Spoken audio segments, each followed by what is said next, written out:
want to start by getting your reaction to what we heard from Secretary Hegseth. They're saying that nobody was texting war plans. Given you were privy to this group chat, is that how you saw it? No, that's a lie. He was texting war plans. He was texting attack plans. When targets were going to be targeted, how they were going to be targeted, who was at the targets, when the next sequence of attacks were happening. I didn't publish this, and I continue not to publish it because it felt like it was too confidential, too technical, and I worry, honestly, that sharing that kind of information in public could endanger American military personnel. But no, they were plans for the attack. And they were texted before the attack.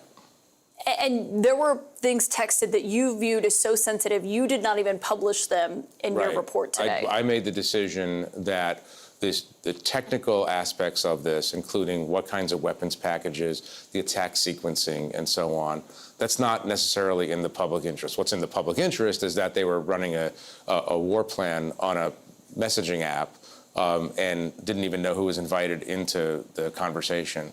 I mean, it's an obvious, ridiculous security breach, and he if you noticed, he didn't actually answer the question. But his attempt at a denial also stood out to me because no one that I talked to at the White House today argued this or tried to say these were, misconstrued or altered or this is not real. I mean, the National Security Council confirmed the veracity of it. Yeah, the National Security Council, I asked various officials, including Pete Hegseth this morning, for comment. And the first question I had for everyone, is this real? I wanted to make sure, obviously, before we go public, and say, are you sure that this is not a disinformation campaign run by a foreign state, a non-state actor of some sort, trying to target a journalist for reasons I couldn't explain? And they're like, no, this is apparently a real channel, and I appreciate them telling the truth about that, and we published. Did they seem alarmed when you reached out for comment? Probably is not the happiest day that they experienced in the White House so far, but they were professional about it. I thought that as you were kind of walking through when this began, you weren't even sure if it was real yourself. You thought maybe I'm being spun or conned or something is happening here? Until the day that I received the attack plan from Pete Hegseth at 11:44 a.m., that's Saturday, March 15th, and then saw the attack plan said that 1:45 p.m. Eastern time, that the first bombs would be dropping in Yemen.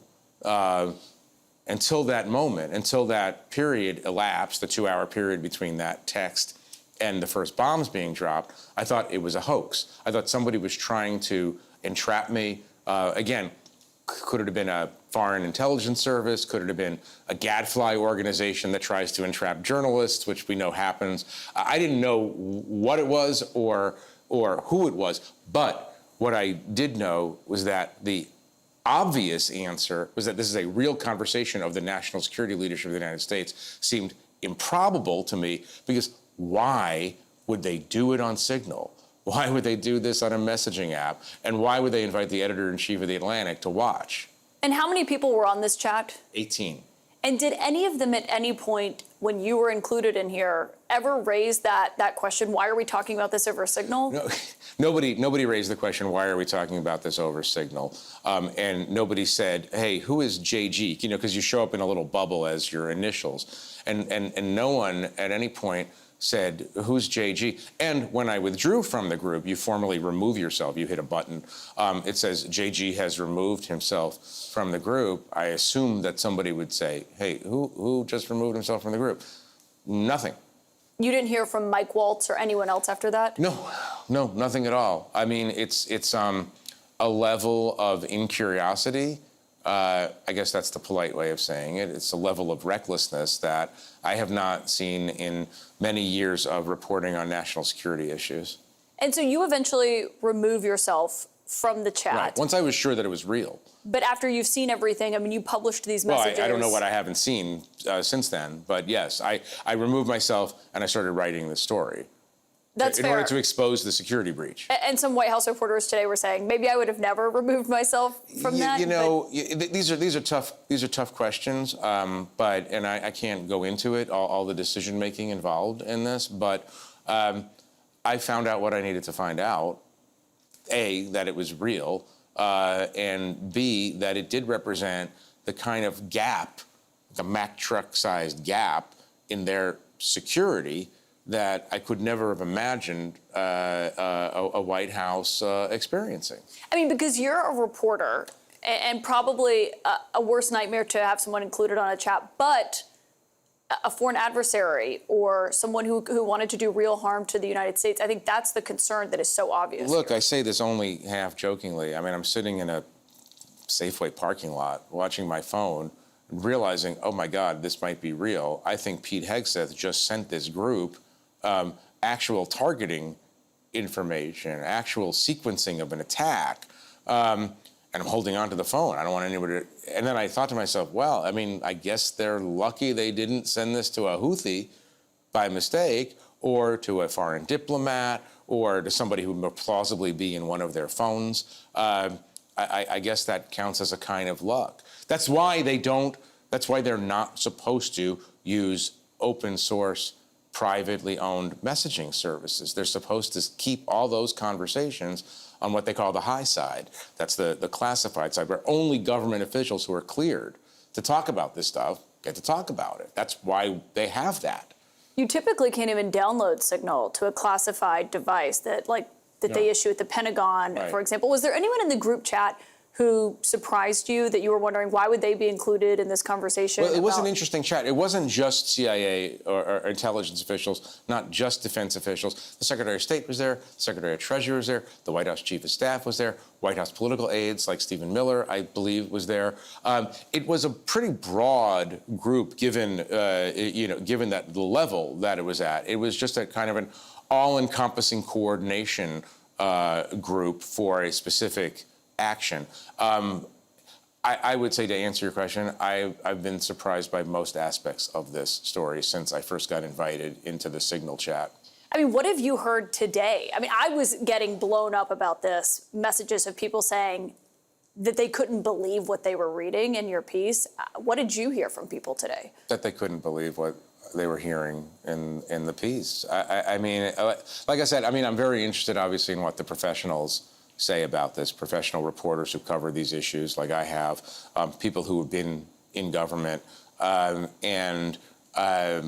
It's a combination of extreme bad luck. How could you possibly invite the editor of The Atlantic into your chat? What are the chances of that? And also just real anxiety and anger, both about the sloppiness. Remember, American service people were involved directly in this attack. It wasn't just standoff weapons fired from 1,000 miles away.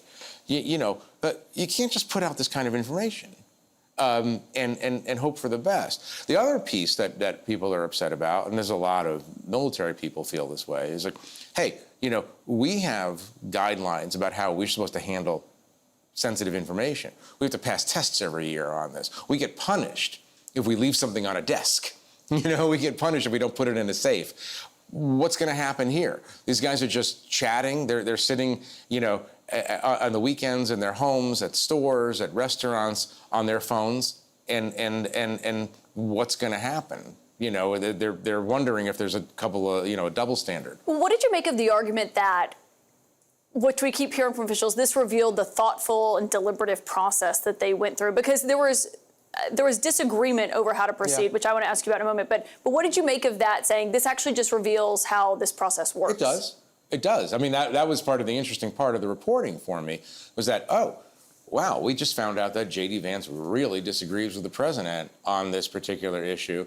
J.D. Vance made a compelling argument.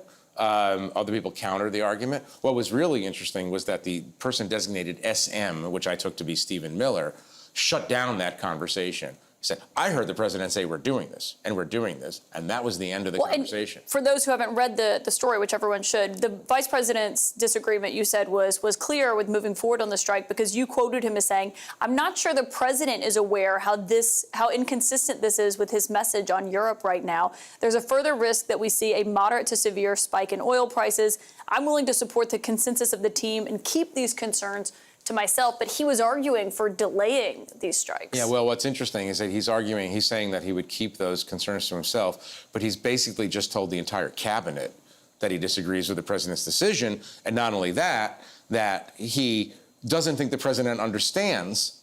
That's pretty heavy. Doesn't think the president understands the consequences and ramifications. That was very revealing and interesting. I would say, yes, I found the policy dialogue very, very interesting to read. And you could see the different strains of thought in this administration. Ultimately, they came into line and they launched the attack. The president responded today by pointing to the success of the attack and bashing the Atlantic. The reporter didn't cite you specifically. He may not have known at that point that it was you who was included. I think that might change his reaction just based on how he's responded in the past. What was your reaction to that? I found it interesting, and I want to look at the timeline, but I find it interesting that I believe that was early in the afternoon. I alerted the White House shortly after 9 in the morning, and that was emails and texts and calls to Mike Waltz, Stephen Miller, Susie Wiles, and so on. I found it interesting, and again, I want to figure this out. The president said he didn't know, 3 or 4 hours later. That struck me as noteworthy and worth more exploration. Who do you think they meant to add instead of you? Have you figured that out? I have not. I've been searching JG all day on the White House website. Maybe Jeff Goldblum. I think there is somebody in Washington right now who finally understands why he wasn't or she wasn't included in this conversation that they should have been included in. I don't know. I mean, it could have been a mistyped name. It doesn't necessarily have to be somebody with the initials JG. I don't know. I've also heard speculation that they wanted me in this conversation in order to show how thoughtful and tough they are on Yemen.